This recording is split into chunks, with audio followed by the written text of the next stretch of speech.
moi je suis retourné sur le terrain pour me battre contre ça. L'homme qui a vu l'homme, qui a vu l'homme, qui a vu l'homme, qui a vu l'ours. Des gens qui sont confortablement assis sur les plateaux de chaînes de télévision, dans les radios, qui ne sont jamais sur le terrain. Jamais. On les voit pas. Hein. Ils n'y sont Ils pas. sont Pour pas, certains, ils sont surtout les éditorialistes qui tweetent, qui ont des comptes certifiés et qui propagent des fausses nouvelles. Ils sont jamais sur le terrain.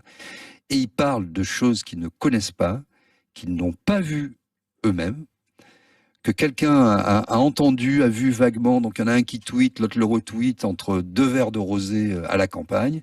Et puis ensuite, ils reviennent le lendemain en disant c'est scandaleux. J'en ai vu un, je vais pas faire d'attaque ad hominem, qui dit la démocratie est dans le coma quand on attaque un hôpital. C'est comme quand on attaquait les juifs, c'est comme quand on attaquait. Maintenant, il faut arrêter avec ça. Et donc moi, je suis sur le terrain, je suis pas le seul. On est un certain nombre. On n'est pas des complotistes ou des conspirationnistes.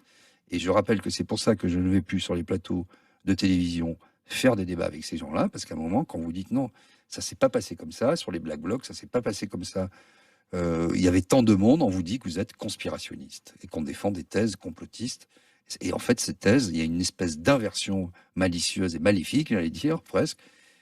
Quand on parle du réel, on nous dit qu'on est complotiste, c'est quand même ce qui donne le degré de maladie, de fainéantise, de paresse et d'idiotie, quand même, du système médiatico-politique qui se copie lui-même à l'envie, à l'infini, comme ça.